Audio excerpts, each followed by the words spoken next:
کئی ہمارے بھائی ایسے ہیں, اللہ معاف کرے, ہماری نوجوان نسل فون اٹھاتے, کہاں ہے رے تو, ابھی تو میں بہت ادب سے بول رہا ہوں,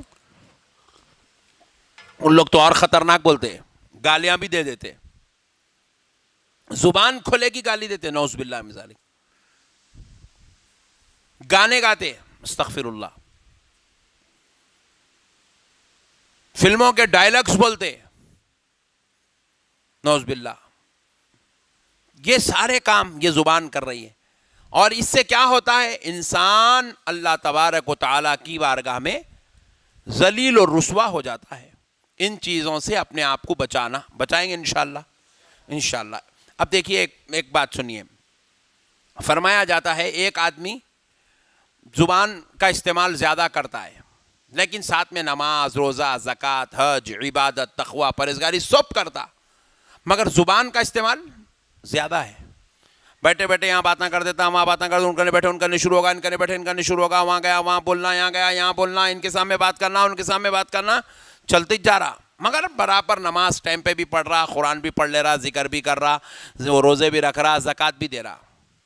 مگر ایک دوسرا آدمی ہے اس کے مقابل میں, وہ بیچارہ ذرا نماز میں کوتاہی کرتا, عبادت میں کوتاہی کرتا, تلاوت میں کوتاہی کرتا, مگر زبان کنٹرول میں رکھتا. فرمایا گیا دونوں کو جب اللہ کے دربار میں پیش کیا جائے گا تو اللہ تعالیٰ اس بندے سے زیادہ خوش ہوگا جس کی زبان بند تھی.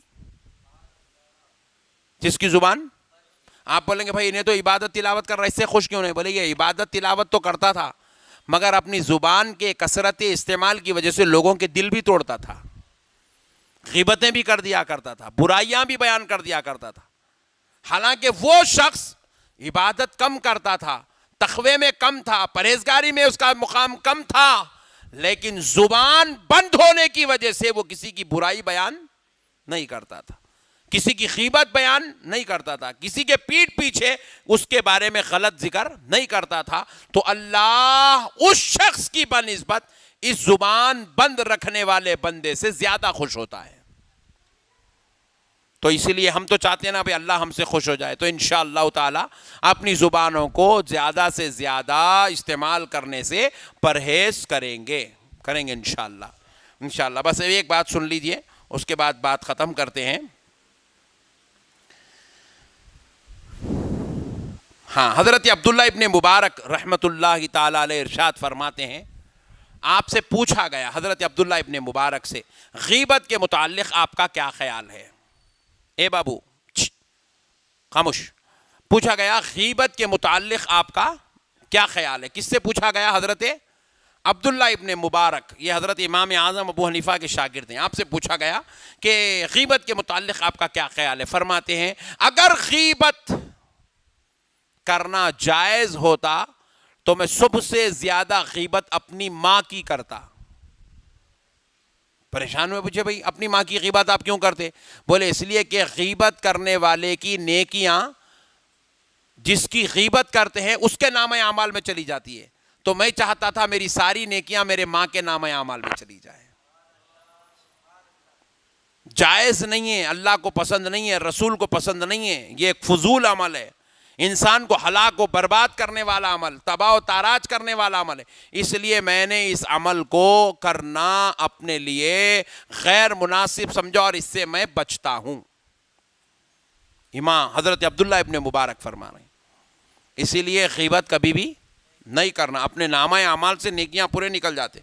بس اب ایک بات اور سن لیجئے, حضرت عبداللہ ابن مبارک رحمت اللہ علیہ فرماتے ہیں پوری احتیاط سے زبان کی حفاظت کرو, کیونکہ یہ معمولی سا عضو, یعنی کہ معمولی سا عضو ایک جسم کا ایک پارٹ ہے, ایک حصہ ہے, یہ معمولی سا عضو بعض دفعہ بہت جلد انسان کو ہلاکت میں ڈال دیتا ہے. اللہ اکبر, ہلاکت میں ڈال دیتا. آپ دیکھیے کتنے لوگوں کے مرڈر ہو گئے, اس کی وجہ زبان ہے.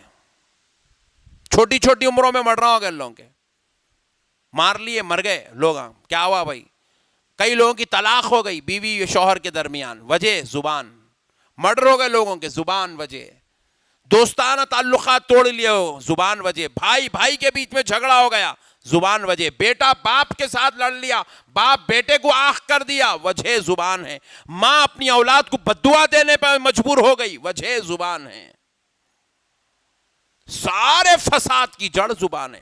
حضرت عبداللہ ابن مبارک کہتے ہیں کہ پوری احتیاط سے زبان کی حفاظت کرو, کیونکہ یہ زبان بہت جلد انسان کو ہلاکت میں ڈال دیتی ہے. بہت جلد انسان کو ہلاکت و بربادی میں. کئی لوگوں کے رشتے ختم ہو گئے, کئی لوگ طلاق دے دی اپنی بیویوں کو, بولے میری ماں کے ساتھ انہیں بد زبانی کرتی, میرے کو جواباں دیتی. صرف زبان وجہ, زبان بس. اور یہ انسان زبان کو کنٹرول کرنا ضروری ہے. اب آسان نسخہ بتا دیتا ہوں, زبان کو کنٹرول کرنے کا طریقہ کیا ہے. زبان کو کنٹرول کرنے کا طریقہ بس ایک آسان آسان آسان آسان آسان طریقہ ہے زبان کو کنٹرول کرنے کا, بہت آسان طریقہ ہے. بولے کیا کرنا؟ بولے زبان کو اللہ کے اس کے رسول کے ذکر سے ہمیشہ تر رکھنا. ہمیشہ زبان پہ درود شریف رکھ لیجئے, کنٹرول میں رہتی نہیں. اپنے کو درود پڑھنے سے مطلب ہے, کون گالی دیا تو دے لے رہے بھائی تیری مرضی. اپنے کو اللہ کے ذکر سے تعلق ہے, اپنے کو رسول اللہ کے ذکر سے تعلق ہے. کوئی اگر اپنے بارے میں بد کلامی کر لے بھائی تیری مرضی, گالی ذرا دے لو, اپن تو اللہ اور اس کے رسول کے ذکر میں لگے, قرآن پڑھتے بیٹھے ہوئے ہیں. ذکر میں مشغول ہو جاؤ, زبان سارے گناہوں سے محفوظ ہو جاتی. کریں گے انشاءاللہ. اب آپ اس کو ذکر کو نکو لگاؤ, انہیں گانے لگ جاتی. اب آپ اس کو ذکر میں مبتلا مت کرو, انہیں غیبتوں میں لگ جاتی. اب آپ زبان کو ذکر میں مت لگاؤ, انہیں جو ہے لوگوں کے برائیاں بیان کرنے میں لگ جاتی. تو اس لیے زبان کو کیا کرنا, اللہ اور اس کے رسول کے ذکر سے معطر کر لینا, لبریز کر دینا اللہ اور اس کے رسول کے ذکر سے. آسان طریقہ بس ایک ہی ہے. اپن اس کو خفل تو نہیں ڈال سکتے, اس کو جو ہے کچھ بھی ایسا ٹیپ اوپ تو نہیں لگا سکتے, نہیں چلنا بولے سہنے چلتی نہیں.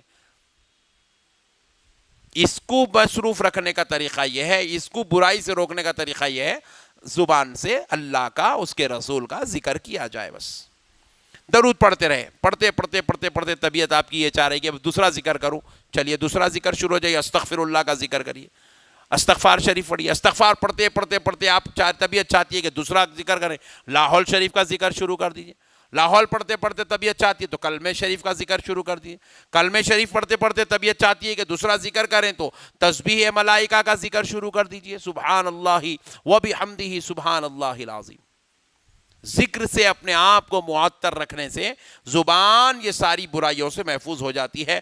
اب معراج کی رات نبی پاک صلی اللہ تعالیٰ علیہ وسلم ارشاد فرماتے ہیں, معراج کی رات میں نے ایک قوم دیکھی جو مردار کھا رہی تھی, مردہ چیزوں کو کھا رہی تھی. مردار جو حلال نہیں ہے, مردار چیزوں کو کھا رہی ہے, جو مر گئے, سڑ گئے, بڑھ گئے, ویسے چیزوں کو کھا رہی ہے.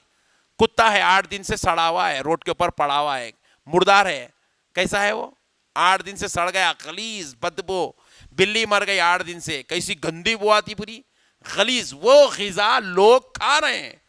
نبی پاک صلی اللہ علیہ وسلم فرماتے, میں نے جبریل سے پوچھا, جبریل یہ کون لوگ ہیں جو یہ غذا کھا رہے ہیں؟ حضرت جبریل علیہ السلام کہنے لگے, عرض کرنے لگے, یا رسول اللہ یہ وہ لوگ ہیں جو دوسروں کا گوشت کھاتے تھے, جو دوسروں کا گوشت کھاتے تھے دنیا میں. حضور نے پوچھا دوسروں کا گوشت کیسے کھاتے ہیں؟ کہا یا رسول اللہ یہ لوگوں کی غیبت کیا کرتے تھے, یہ دنیا میں لوگوں کی غیبت کیا کرتے تھے. اللہ اس غیبت کے عذاب کے بدلے میں انہیں آخرت میں مردار گوشت کھلا رہا ہے, سڑا ہوا, گلا ہوا, گندا گوشت ان کو کھلا رہا ہے.